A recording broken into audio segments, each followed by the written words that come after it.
Good evening and welcome to the Magpies flock, wherever you may be. A truly continental episode tonight, the Magpie Circle, from the Emerald Isle in all his glory. Donald O'Riordan. Don, delighted to have you on board for your seasonal debut. No problem, Paul. Thanks for having me. It's great to be back. Yeah, and it was great. I know many of us were reading your Facebook comments on some of the Notts County Facebook groups, which were spot on and very insightful as always. You may denote, although I'm in black and white, no Notts shirts in the background. I'm currently away on business in Spain with one of my clients, Real Betis. So it's a bit warmer here, I have to say. So orange juice, no vodka in this, by the way, before you ask. So I'm from sunny southern Spain. And from the wilds of Lincolnshire, after 11 hours of driving there and back from Weymouth and the Dorset coast, have you just about recovered, Leigh Curtis? Just about. It was a bit of a grim journey on Saturday, has to be said. Set off at 8:15, didn't get to the ground till about 1:30. So, and then the journey back wasn't that bad, but yeah, on the way there, I imagine a few Notts fans would have encountered a pretty horrendous journey. In all fairness, so it's done, it's ticked in the box, and it's out the way now. So yeah. Okay, so we're delighted. We're going to focus, get some thoughts from Don in the first half hour before he has plenty of other football coaching business to be getting on with in the Emerald Isle. Stephen Orton, good evening, gents. Record breakers. Huge chance next, 2 home games. No excuses. I mean, there's next excuses, 2 wins. I hope it means no excuses. If you want to go all the way, you win these. Hang for. Hi, Don. Player. Hope all is good. Don, I want to ask you, given the professional head on here, you've been through many campaigns. Each year, social media, expectations of fans, we analyse game by game. We've played 5 of 46. We've got 9 points. Mm-hmm. We've won 2. We've drawn 3. We're in 5th. How important in the overall context of a season is this start? I know Neil used to pride himself on the way he finished as much as the way he started, but I think you were saying in the Facebook groups, important to be unbeaten in these opening set of games. Yeah, I think as a player and later as a manager, that was always something that I personally enjoyed, being on an unbeaten run. You've got a lot of trust in your mates around you. You're obviously scoring goals as Notts have done. Obviously, you're conceding as well. If there's somebody, you don't have to concede in a 0-0 draw. But I think Notts have conceded 5. I think, isn't it, a goal a game on average? I suppose you could say. Yeah. But look, yeah. Personally, I feel there's stability. There's a consistency that you're looking for as a fan, as a manager, or whatever. Going into the start of the season, first half dozen games, if you can stay unbeaten and have, if you still have a decent amount of points and be in a good position, which Notts are at the moment, I think, yeah, it's got to be admired what's happened so far. And I think there's different ways of scoring, and the team has done that, and a lot of players have scored. I think it's 8 players out of the 11, isn't it, or something, goals. I think 8 different players have scored. So I've listened to Ian talking about, a long ball, and, there's long balls and there's long balls. And he's saying that they're trying to pass long balls. It's not just a clearance and hit and hope kind of thing. And I think from what I can see, some of the football has been very, very good. And I think it's a good start. And I think the group are gelling together. Something like we saw after a few games when Ian first arrived last season. He's got that experience. He knows the lads. He knows the ground. He knows the league. That was something I think I remember saying. A friend of mine and his had told me, once he gets to know, the ins and outs of the league, he will be fine and he will do a great job. And obviously, I'm hoping that's going to be the case. Thank you, Don. Leigh, at Weymouth Saturday, let's focus on the positives. What for you was the most encouraging aspect of Saturday? Sorry, Leigh. What was the most encouraging aspect for you on Saturday? Sorry, could you just repeat that? It just broke up. Yeah. What was the most encouraging aspect of Saturday for you, Leigh? I think there was I felt that Notts perhaps will be a little bit frustrated they didn't win that game, because I thought they controlled it for very large spells. They created some decent chances. They never really looked in any danger at the back. Thought Sam Slocum had a very quiet afternoon in general. What impressed me most is I think that there was some good relationships being formed on the left-hand side. I thought the axis of Joel Taylor, Ruben Rodriguez, and Carl Cameron, very impressive.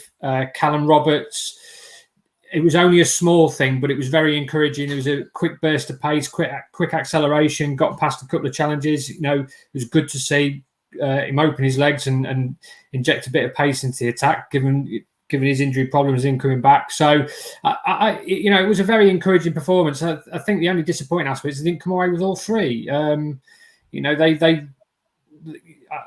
When I look at it and I think the chances that Weymouth had, even the goal, it was a deflected strike. Admittedly, I thought they could have defended it better, but defensively they look really solid. They look decent going forward. I think in the games that we've seen so far, I think the one thing about this Notts team that we will expect is I don't think it's going to be a boring season. Let's put it that way. They always go out on the front foot. They always want to try to attack. They always want to try and score goals. I think it's been at the start of the season, for analysing it, I think it's been a good, solid start. And you have to bear in mind as well that I still don't think this team has reached the peak of its powers yet by a long stretch. They made a lot of signings in the summer, and crucially, they are just ticking along nicely. They picked up a point against Weymouth away from home. If you can win your own games and draw your away games, as my old granddad used to say, you'll be there or thereabouts at the end of the season. Leon Barber says, how much work are we doing on the training ground on defending, and how are we structured when we don't have the ball? We won't get promoted conceding the amount of chances we have been doing. Ian Burchnall, Eden or Paul, hope you've let Notts know you won't be there tomorrow night so they don't delay kickoff. Indeed, I have. I have no delusions about my lack of importance, Ian, don't worry. Richard Hawksworth, hi Don. What is your wife cooking you for dinner this evening? So this is a big subject for Notts fans when you are on the show. Yeah, I had to actually move her out of the kitchen there. She was getting just about to prepare. It's what are we having tonight? We're having rice. The rice is on over there now at the moment. What else are we having? Aubergine and aubergine rice and egg and tomato, which is like a Chinese dish. So we're going vegetarian tonight. So. But again, it'll be as lovely as ever. Thank you. Very good. Chris Gosling, 2 home wins back to back, and most fans will be celebrating a magnificent start to the season. Here's one thing I want to ask you, Don. Playing perspective. When you were playing under Neil, hugely successful seasons, but by and large, there wasn't a massive amount of expectation. Neil would create a siege mentality. You were a smaller club, punching above your weight against bigger clubs and proving people wrong as much as proving people right. Clearly, with where Notts are now in the National League, I think this is dangerous. I think certainly our fan base have a bit of a superiority complex, i.e. we get more fans than 90% of other clubs. We're a bigger club. We're only playing Wealdstone. We're only playing Weymouth. We should beat them 9 times out of 10. We'll knock these over. We'll knock those over. Talk to me as a player about being an underdog, but perhaps more importantly, about being the favourite and being expected to win and coping with that expectancy. Yeah. Well, certainly the year we beat Tranmere, it was kind of, I thought, a 50-50 going into that game. And then the following year, as we know, I think I've told the story on many occasions, after the Tottenham game, Neil had us in the next day when normally it'd be a day off. And and we didn't know why. Because we'd lost, we thought he was going to run us. But he took us over to the sponsors lounge in our kit and with our trainers on. We still thought we were going to be running around the track. But long story short, he walked in with Mick Jones. Mick Jones had a case of lager and he had a case of bitter, and we all had to have a can each, and we didn't know what was going on. And then he said, have another can. So compulsory, you had to have 2 cans. So he sat down, he said, what about yesterday? And we went, what about it? He said, did you enjoy it? And he said, well, we enjoyed it. We didn't like losing, but we enjoyed it. Of course, it was an unbelievable atmosphere. And he goes, we can be there next year. We can go back there next year. And we're going, what, the cup? And he goes, no, in the league. And we're going, what are you on about? And he goes, we can go to Wembley again. And at that stage, we were all looking around going, what? What's this guy on? And we had another can, and then we kind of went, yeah, maybe he's right. And it was just an amazing, creation by Neil at the time to, even though we probably were, as you said, the total underdogs at the beginning of that run, we went on an amazing run, which obviously resulted in us going up. But Notts are definitely have to be one of the favourites this season to go up. That's just Paddy Power and whoever else is going to say it. And it does bring a little bit of pressure. There's no doubt. You're expected, but it can work in your favour. If you're playing against a very weak team, you can go down and impose yourself. But you're always going to be in with a shout. And I think Notts are in a really, really good chance this year because of the experience that Ian has gained, as I already mentioned. I think he knows the league. He knows what's expected. I saw him talking about the analysis that goes on at this level now. Everybody has videos of every opponent, and you can see the tricks they might have up their sleeve and be prepared for them. So it goes the other way as well against your own team because they're looking at you as well. But I just think, certainly from an attacking point of view, we look like we have a lot of very talented players, guys who can score goals. And if we can, keep a few clean sheets, concede one at a time, I suppose, but always gives yourself a chance of getting a draw or certainly scoring 2 and winning. It's not erratic. It's not been erratic so far where we're losing 3-2 or 4-3 or anything like that. It's just a goal in it when it comes to the draw situation. 5-0 at Barnet was a stroll, wasn't it, kind of thing. But I think Ian is a smart guy. I think he'll have the lads prepared. He will never want them going out being over arrogant, presuming the win is on because that just doesn't work. You've got to fight for every point in every minute of the game. And like we were saying there, Leigh was mentioning about the goal on Saturday. It looked very, very soft, didn't it? It didn't look like we recognised the danger when the guy got the ball ready to shoot. There was nobody in his face quicker than, as quick as we'd like him to be, putting the pressure. But again, I'm sure Ian, he's learned from that. He'll have the players looking at that video either yesterday or today. They'll go through that and they say, look, that can't happen the next time. And then, if you can cut the errors out and score the goals, you're in a great position. Alan Cotty says, I was there Saturday, deserved all 3 points, had 3 good penalty shouts turned down late on, Wotton rugby tackled to the ground twice, including from the last corner. Why do refs allow that? Paul Hawksworth mentioned it last time and some didn't agree.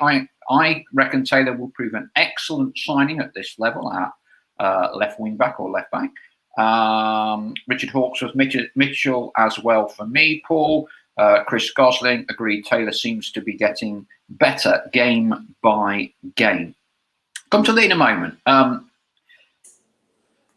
Football's changed a little bit in terms of more of an attacking philosophy, possibly now, Don. We had Martin Allen on 2 or 3 shows ago. Yeah. And Martin said from when he was doing very well with Gillingham, with Barnet, he's won this championship in the National League. He spoke about the importance of clean sheets, setting his teams up. And he prided himself on his clean sheets.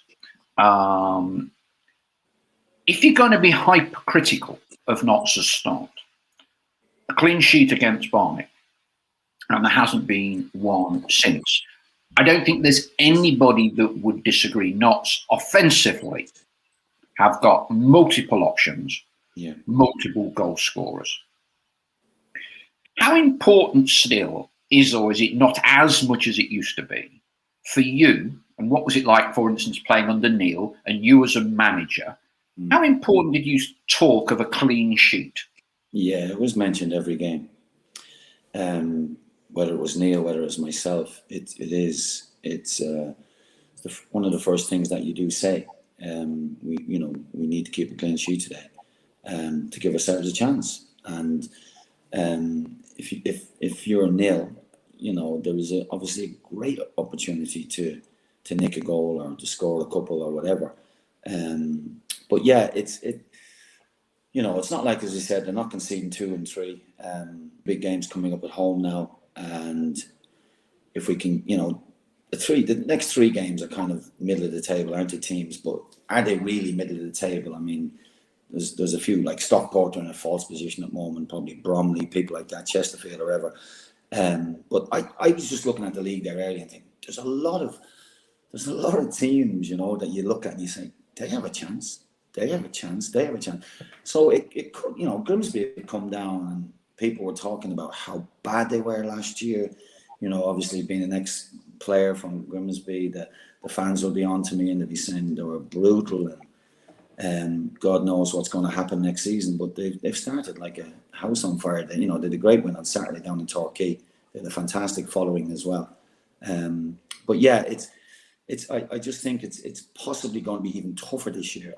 I said it last year, I said the year before, this is one of the worst leagues you can find yourself in to try and get out of, because there's only 2 ways of doing it. Either you go up, obviously automatic, or you win the final. I don't know why they can't, dangle a carrot and say, give another team a chance. That's up to the FA, obviously. But overall, yeah, you are looking for a clean sheet. And then you're looking for doing the next best thing, which is scoring a goal, which is more difficult, as we know, than keeping a clean sheet. Creating is much more difficult than destroying, as we know. So you're hoping that clean sheet will be number 1 priority. Ian seems to me like he's a guy who wants to attack. He wants to, score goals different ways, as we already mentioned.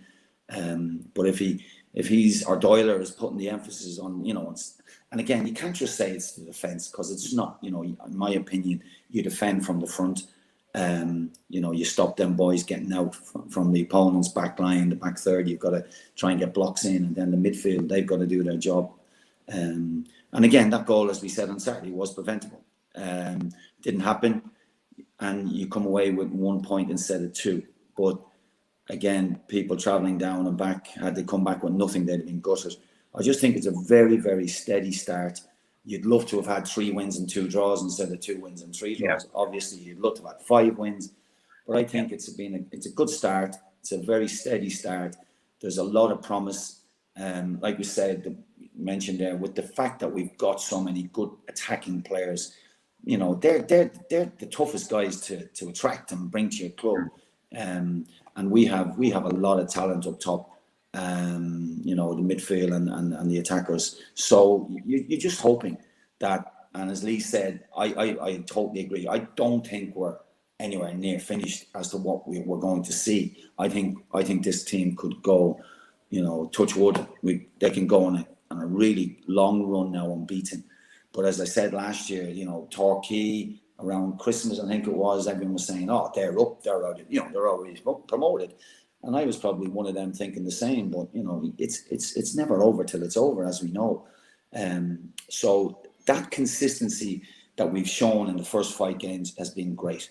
If we can continue to show that, if we can go like between now and Christmas and only lose 1 game, say, it would be brilliant. And I agree also that we can't be just getting like 3 draws and 2 wins, even though that isn't bad.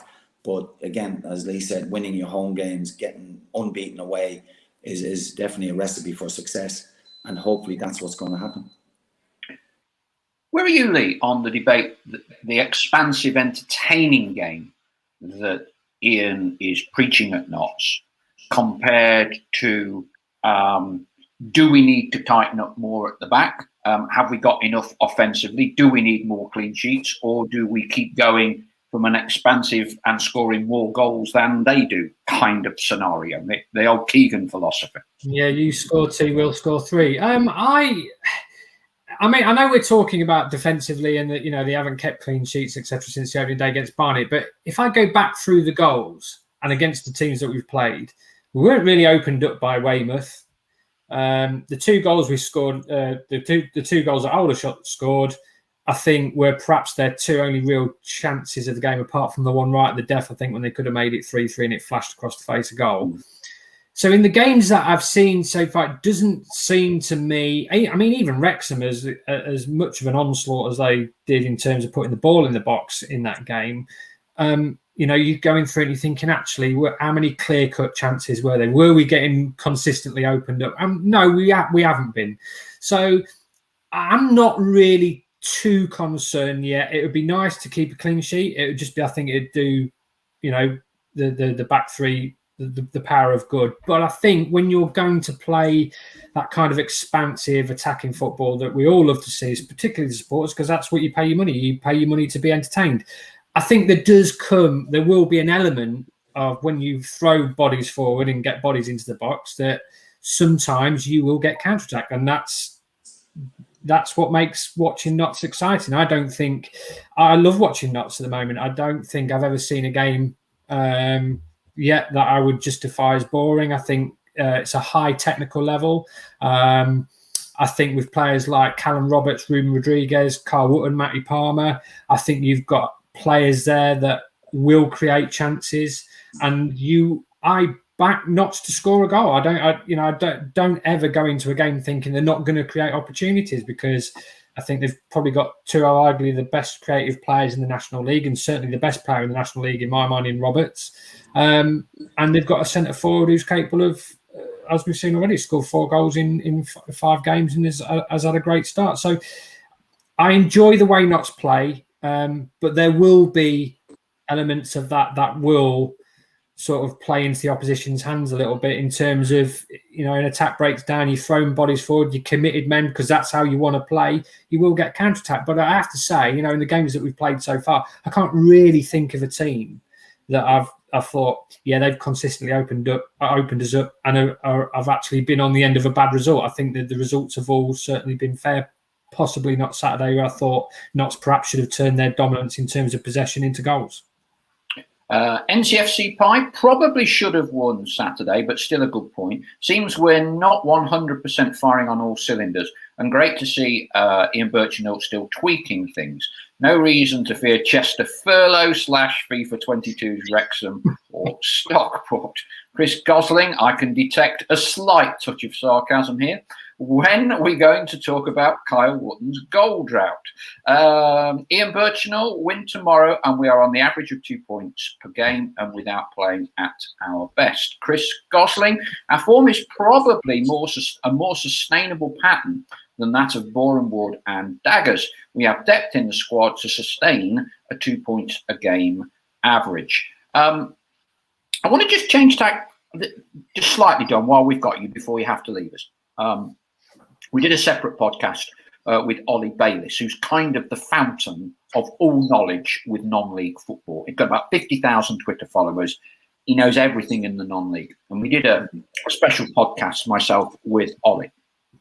And one of the things in the National League at the moment is that they have agreed to set up a working party this season to look at bringing in a salary cap in the main National League division, as well as National Leagues North and South. The proposed figure, or the outline figure, is believed to be £900,000 wages for a National League, National Division team.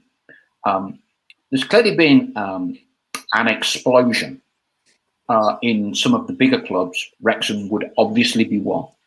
And there are probably now half a dozen to a dozen players who are in excess of £200,000 a year playing in the National League. That's 200,000 out of a potential, which is, guidelines. It's all got to be 900,000. Where are you, as an ex-player, as a former manager, on a salary cap or some derivative of that in the National League? It's very funny. When I was watching the highlights on BT there about an hour ago, I actually thought that. I kind of thought, I wonder what the average wage is nowadays. It's almost scary that you bring this up. And you know, it was something that I was trying to Google, but you won't get it. But I didn't know. I have not heard of that.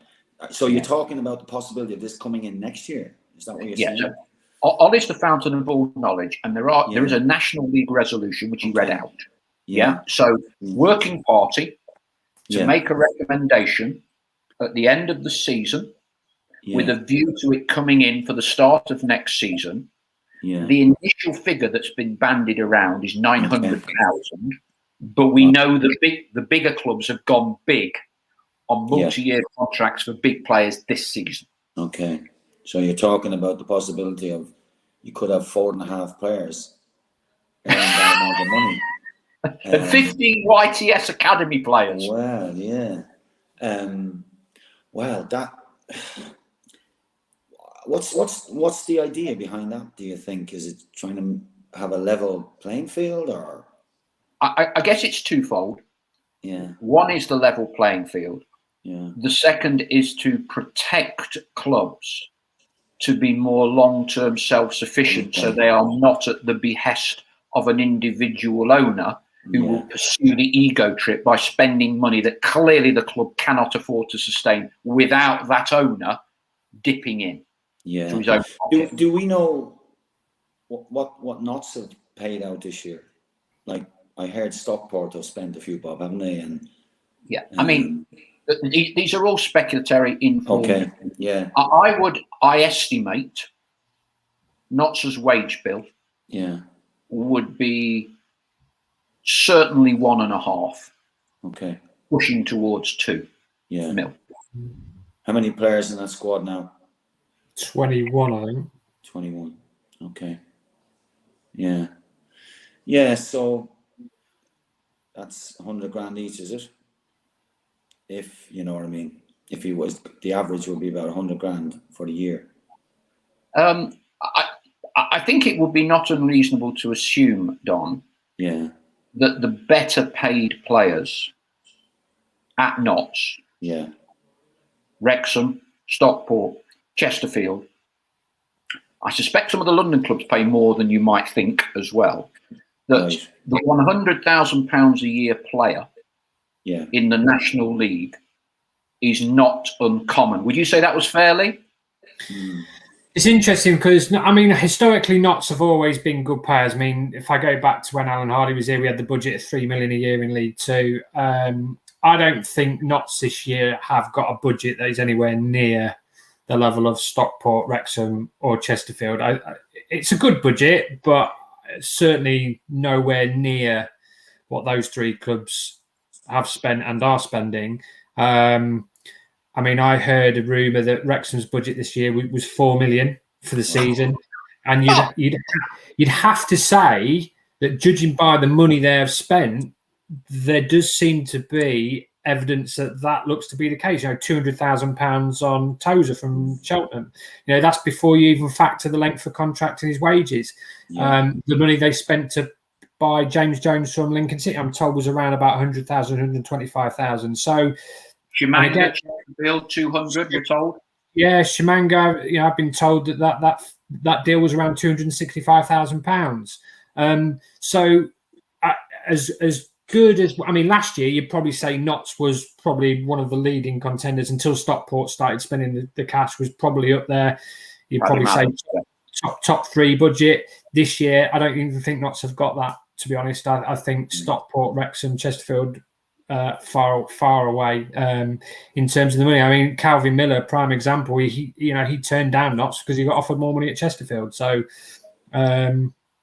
which is fair, which is what you'd expect any player to do in those circumstances. Let's be honest. But I think the money this year has just gone crazily through the roof. But I mean, in terms of the salary cap, I don't think it will get passed, to be honest, because I find it's going to be really difficult to limit the spending of the clubs who get relegated out of the Football League anyway, because they get £200,000 or whatever it is in parachute payments, and they're going to want to have the ambition of going straight up. So I don't see how you can limit the ambitions. I think if you're going to be sensible, certainly not 900,000 anyway, because I'm, as you've just rightly said, Paul, there'll be clubs in London who don't get the crowds, but have still got pretty decent budgets. Yeah.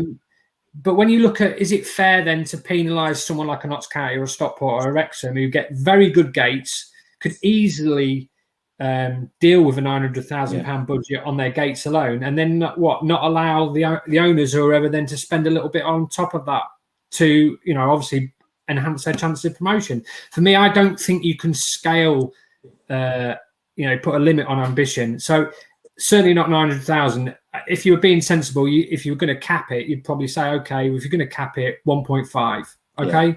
Yeah, that's fair enough.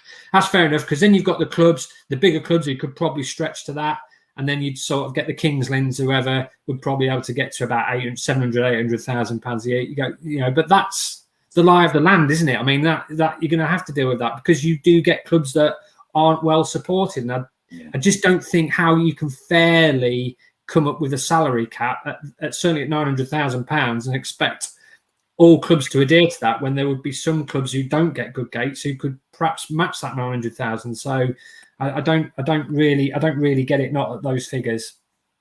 Don, without embarrassing anyone, when you were at Torquay, are you able to give us some context of overall budget at Torquay when you were down there? I wouldn't be able to recall too many figures, to be honest.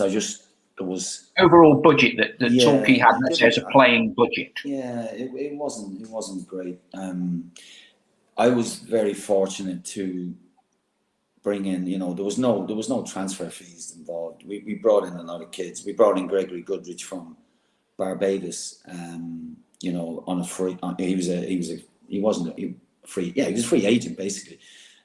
Kevin Millard, my friend, who is now my friend, he had family in Torquay, which is why he contacted me and brought him to the club. We had a guy called Shima Okuri, who was a Nigerian lad.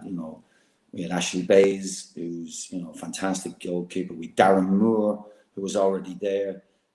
Paul Hall, who was a fantastic winger. Then we got Rodney Jack from St. Vincent. Oh yeah, Rodney Jack, I remember him. I was amazed at. And obviously, there was local talent as well. I mean, we signed Roderick Giggs, would you believe? Ryan's brother. Yeah. We won't talk too much about that, though. But there was a lot of very, very good players. And having avoided relegation, and Neil went to Huddersfield, and I got the job. It was a case of just bringing in young lads who were ambitious, who were released by other clubs, and who wanted to play football for very little money, and we made a really good job of the season by getting to the playoffs, etc. But I was naive, I was naive, and the bids were coming in for the players, and chairman was saying, Don, we'll sell Darren Moore to Derby. He went to Doncaster first. We'll sell Paul Trollope to Derby. We'll sell Paul Hall 100,000. We'll sell Gregory for 250,000 at QPR. And he was going, I was going, yeah, but what? And he goes, oh, you're so good with these, bringing in these players and bringing them on and so on. And my head must have been huge, thinking I could just do that every 6 months. I could just bring in a new player and he would be brilliant. But as we know, that doesn't happen. But yeah, it was tight. But it was a marvelous experience. But just going back to Leigh, when Leigh said about Notts County were great players or payers. The year that we went up into what is now the Premier League, I was on £400 a week at that stage. Was that a lot of money? Was that a lot of money back then, Don? What sort of money was? What sort of money were the players earning around the championship? Well, yeah, there was. I wouldn't really know, but I got a rise of £200, so I was 50% rise. I'm thinking, wow, this is unbelievable. But at that stage, I was 30, 33, and you know, I wasn't a saleable asset.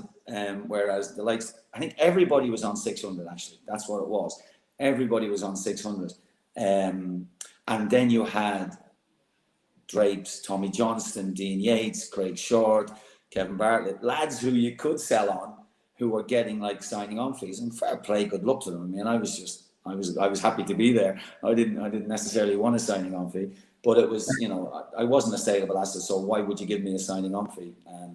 But the lads got a bit more. But yeah, I mean, when you look at what they're earning nowadays, my goodness me, at the top level, it's just incredible. But again, I'd never begrudge anyone a penny.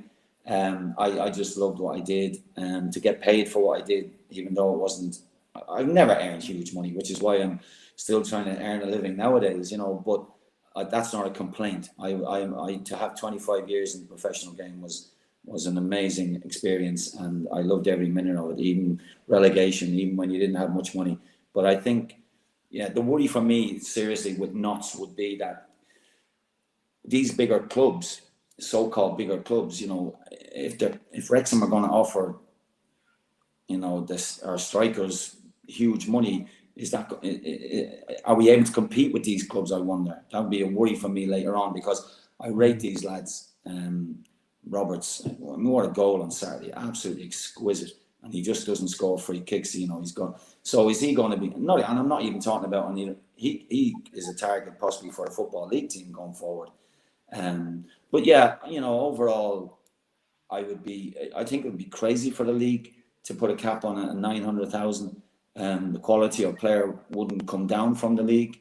The quality of football wouldn't be great.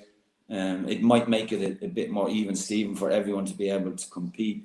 But it'll be an interesting one. I hope, as I said, it doesn't happen.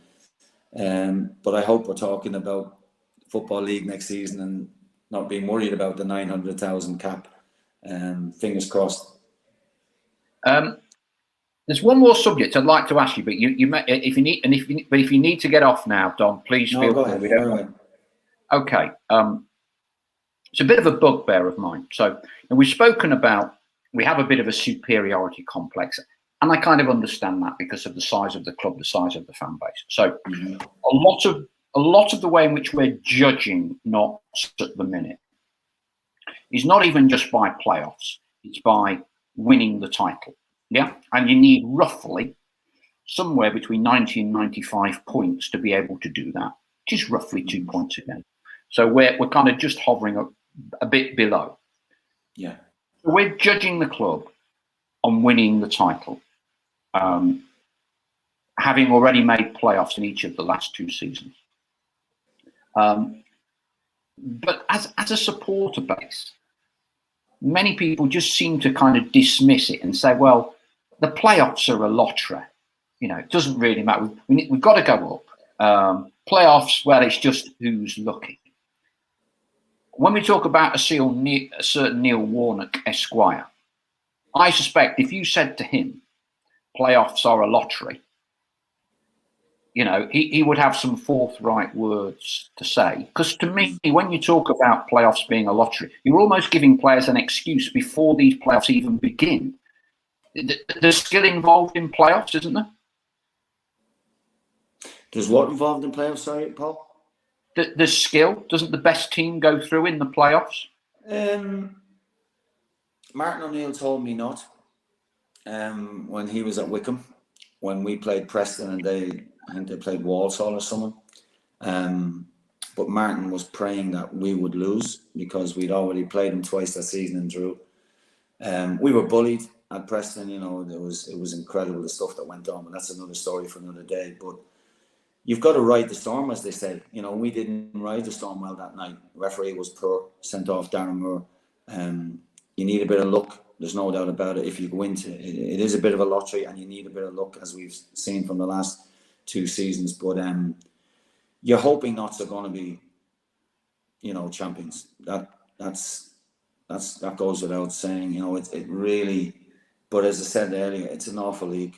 It really is an awful league to get out of. You've got to be aiming first and foremost. I think you've got to say the least is the playoffs.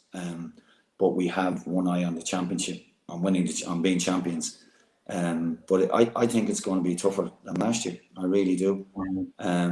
But I just think, you know, the previous manager, I didn't feel he had, what's the word, the creativity, the knowledge to score enough goals. I don't know, I could be proved wrong, but I just think this guy has a better approach to the game. He wants to score, like we said, more goals than the opponents. He likes to play decent football doing it. I'm sure, though, he will, as we talked about earlier about analysis, if he sees a team that are going to come up against us and they're going to try and batter you, he will have the lads prepared accordingly and pick a team accordingly. That's, me placing my faith in Ian, and hopefully he has all the boxes ticked and he can get us up automatically. But, if you offer me a playoff at this stage, I'd probably take it. I really would. Because I feel that with the experience that he had last year, I think that would put him in good stead going forward. And who knows who's going to win that league? It's very difficult to guess. Who would you reckon, Leigh? Do you know what? I was thinking about this the other day. It probably is the toughest National League season, I think, to call in terms of the promotion race. Usually, I remember when Salford and Forest Green were obviously in there, that you always felt that they were separated from the rest because they had so much more money than the rest, and you think, well, it's going to be one of those two, or they're going to have the best chance. But this year, you can look. I think Stockport have got a chance, Wrexham have got a chance, Chesterfield have got a chance, Notts have got a chance. I think Dagenham are going to be a real dark horse this season. They're going great guns at the moment. So I think it's the toughest league, and certainly the toughest National League campaign in terms of picking a promotion winner, because there's so many good teams, with good budgets as well. Certainly, I think when you look back at the first season when Notts got relegated, Harrogate went up, didn't they? And I can't remember who else went up that year. Barrow, wasn't it? Barrow went up. Barrow won it, yeah. But, in that year, you thought that Notts would have been up there challenging and were perhaps one of these standout teams because they'd just come down from the Football League. They had a parachute payments, etc. But I think this year, the spending, certainly in terms of the quality of players now in the National League, certainly this year, has just gone through the roof. I mean, there's some very, very good players in the league this year, really good players. And, I like the look of the lad that Weymouth had on Saturday, the midfield player, Omar Musa, very, very good. You look at the likes of Ben Tozer, Paul Mullin at Wrexham, Paddy Madden, John Rooney at Stockport, Shimanga, at Chesterfield. There's so many good players, match winners, Notts themselves, Roberts, Rodriguez. So for me, I can't pick, but I think there's about 5 teams who have perhaps got a chance of winning the league this year, and that's what's going to make it a really fascinating race, I think. While we discuss this, a quick straw poll, fingers on buzzers, on your keyboards. Tap in who's going to win the title. Everyone fire away now. We'll read them out. Paul Smith. So who's going to win the title? Whack it out now. Paul Smith. There's one for you, Don. How does Don think he'd fare in a team managed by Ian Burchnall? I think well, you and Doyle are about the same age, aren't you? Me and who, Doyle? Yeah, he was in it till last year, wasn't he? Brian and Doyle, yeah. I wish. No, I don't know. I think I'd play and I'd do a job in anyone's team. Not trying to be a big head, but I was always a 7.5 out of 10, and gave me a lot. Was an addition to the team, I felt, right throughout my career. Even though I did play at Notts, it was brilliant at Notts, playing sweeper away from home and playing Irish sweeper, as I used to call it, in front of the back four at home at Notts County. It was brilliant. But yeah, I would love to be part of this squad, love to be able to run and be part of the squad. But no, my day is gone, and you're just hoping that Ian picks the right team, as I say, for every game, and gets more wins than he does draws, and avoids defeats. That's obviously the recipe. And I feel comfortable, this year. I really for the first time since we've come down, I actually feel comfortable that we're going to be a big team. That, you know, we always have been a big club, but have we been a big team? You know, I've never felt it. I felt a little bit uneasy about, can we win this game, or we're gonna travel all the way down, even to Weymouth on Saturday. You know, it's a big journey for the fans, and you come back with a point. You'll accept that. You'll accept that, even though it could have been a win. But to go there and lose is one of them depressing moments again that we have to avoid this year, and I think we will. I really think this guy knows what he's doing. I hope he proves me right, and I hope we win the league.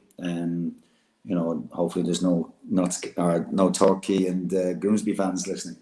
No, seriously, it is. It's such a tough league, and I hate having 3 clubs I used to play for in this league now, because one of them's not going to go up, and that's really, really sad. Grimsby, again, another team that we've not mentioned. I mean, they snuck underneath the radar. I mean, nobody's talking about them really, and they've got a great manager in Paul Hurst who knows the league inside out. He's been up and won it before.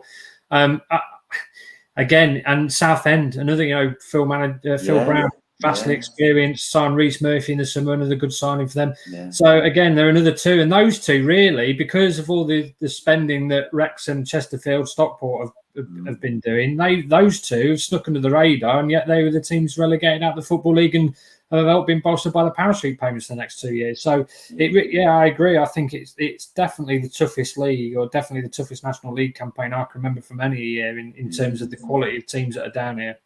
Yeah, very much so. Here's a few thoughts from fans. Northants Pike, Notts County, of course. Dale Pike at Notts. Robert Holland Notts. Stephen Orton goes for Dagenham, and Darryl McMahon down there, who got off to a flyer. Chris Gosling says Notts. Ian Burchnall says Wrexham. Alan Cotty says Notts. Malcolm Shearston says Notts. Paul Smith says Grimsby. Mark Richmond says Notts. Wayne Wilkins says Grimsby. Duncan Comrie says Notts County. Simon Blair says Wrexham. And Northants, by having tipped Notts to win it, is going for a Wrexham v Dagenham play-off final. It will be interesting to see whether one of the big guns, in inverted commas, wins it. Because that hasn't really happened for the first 2 seasons. Notts have been in the playoffs, Leigh, is it? You know, Barrow were nobody. Sutton were nobody. No. Now you've already got Dagenham, who were my outside bet, who seem to be doing extremely well.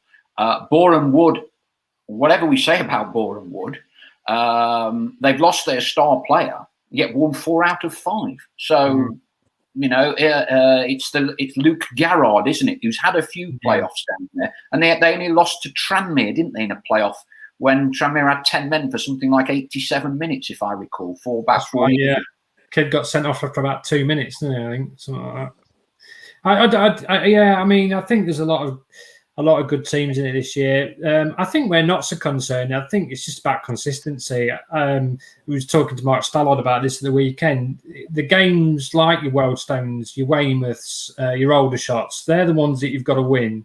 Because I think we all accept that Notts are going to turn up against the big teams, as they've historically proven in the times that they've been in the National League in the last 2 years. You know, their record against the top 8 teams is actually really, really good. I mean, even last year, beat Sutton twice. Yeah. Who obviously went on to win it. So I think it's these games, you know, the ones where you'd expect them to win, and they are the ones that they are going to have to win. I think if, you know, this run of fixtures they've got looks very favourable on paper, and I think, as Don said, if they can go on that really good run, build up a good head of steam, get that momentum going, get the confidence flying. So when you're stepping out onto the pitch, you're thinking to yourself, you've got a great chance of winning. You know, the players are believing in it. And once that snowballs, it almost becomes like second nature. And I think that's what's going to be key for Notts, is their consistency this year. And keeping key players fit as well. You know, the likes of Roberts and Rodriguez and Matt Palmer, you know, those 4, I think are going to be absolutely crucial to them this year, in terms of, because they are the best players, aren't they? And there's not really, I think, if he was to take, I mean, even Rex, if Callum Roberts was in Wrexham's team, for instance, and he got injured, they haven't got anybody who could replace him. That's just how good a player he is. You know, you don't see another player in the National League of his quality. So to keep him fit, because he's a match winner, because he's a special talent, you know, keeping those players fit, keeping them firing, keeping them protected, looking after them, I think it's going to be absolutely crucial. And if they can do that and they can win these home games, pick up points away from home, I think they've got a great chance. Is there a cap on the crowd for the next 2 games? Is there only so many people allowed in or not? No. The restrictions have been lifted. So okay.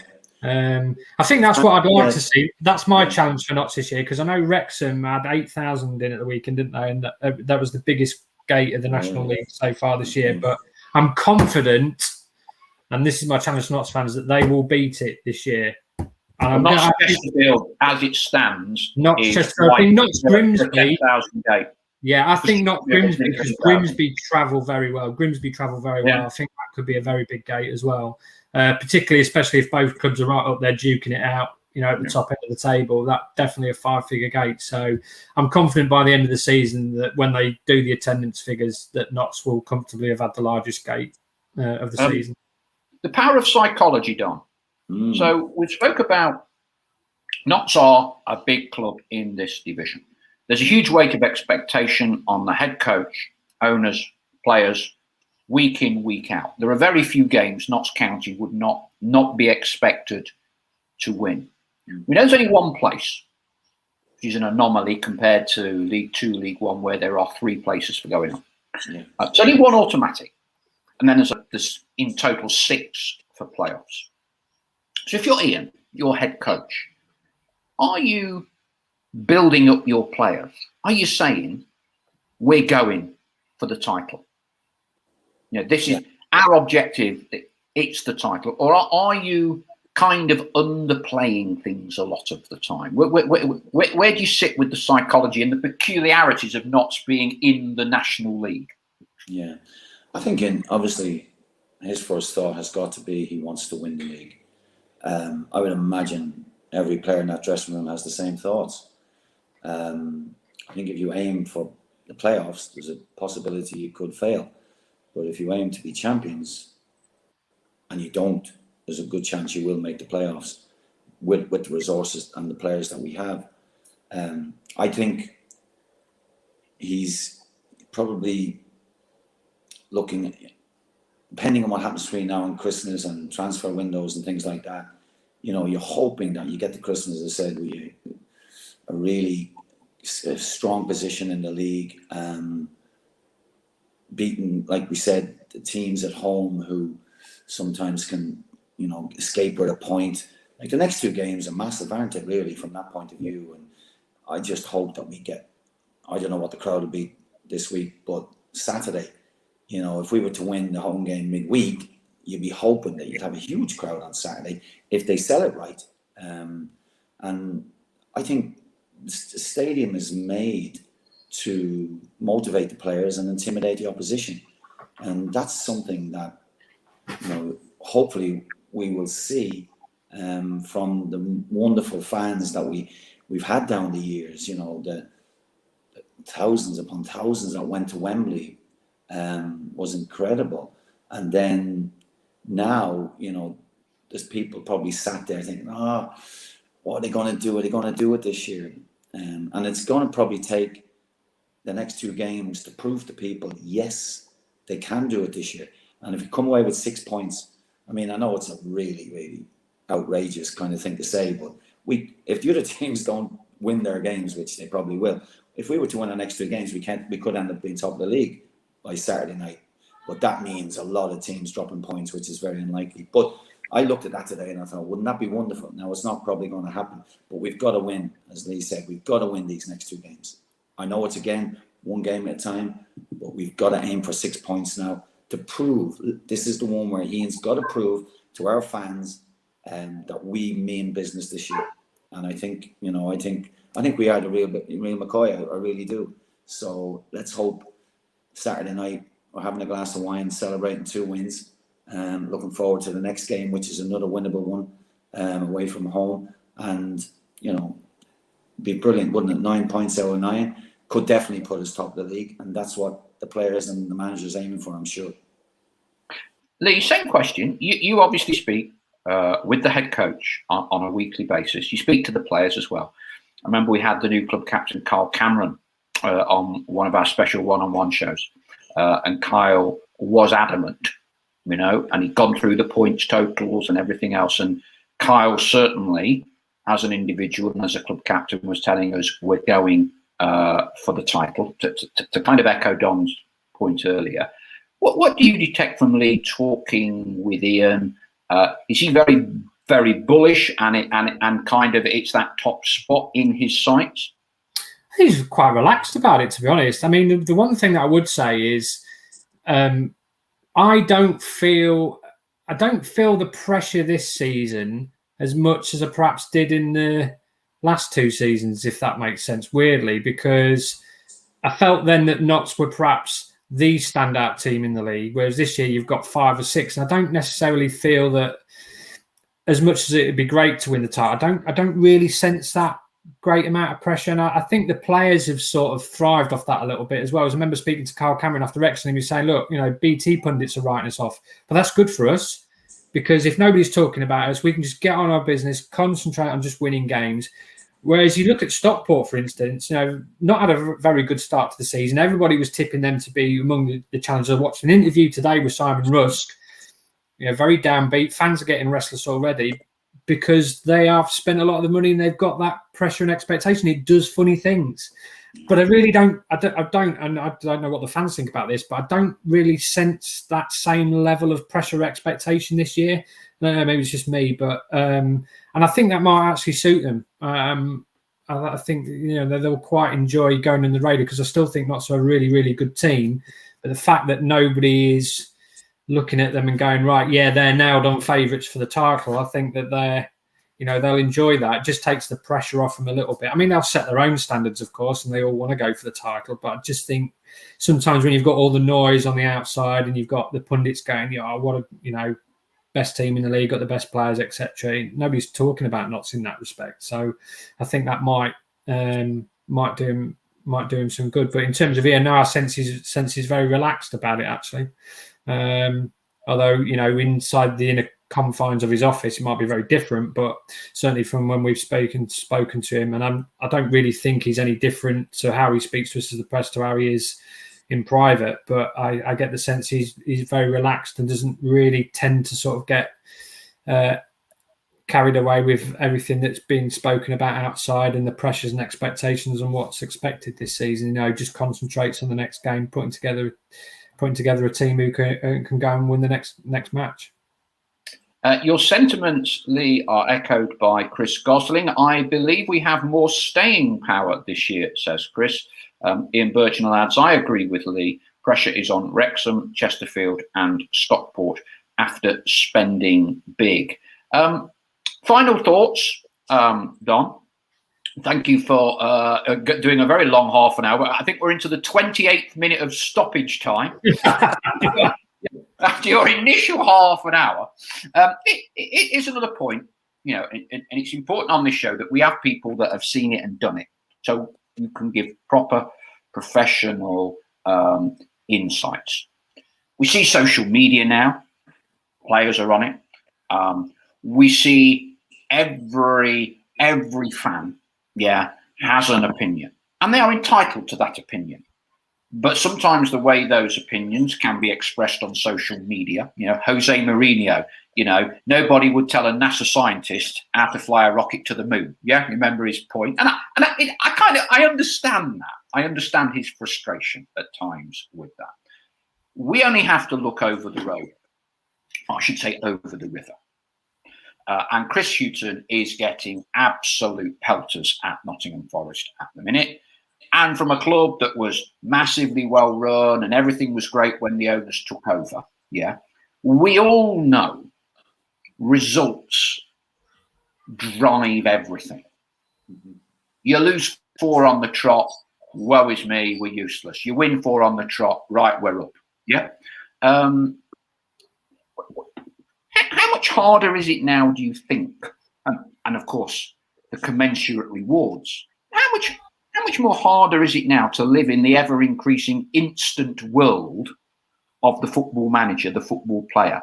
Because you literally are 90 minutes away from being a hero or 90 minutes away from being a villain. You know, there are people on social media who've had a few pots at Sam Slocum, probably best goalkeeper in the National League for the past 2 seasons, you know. And there's a couple of, you know, people watch a video, they may not have even been to the game, and they're all starting to cast aspersions. I mean, how much more difficult is it? How would you have coped with all of this? Would you just not have bothered going on social media, or what's your take? I think I'd say most managers would be saying to players, don't bother reading it, good or bad, just leave it. Some of them obviously have agents who could handle the situation if need be, but yeah, players can get destroyed, there's no doubt. Certainly young players, if they were to have a bad game and all of a sudden, you know, they read a few texts, they would, I'm sure, you know, take it personally and could affect their confidence, which then affects their performances. So I would advise, if I was manager of a team, to say, don't even bother reading it. It's you know, it's people.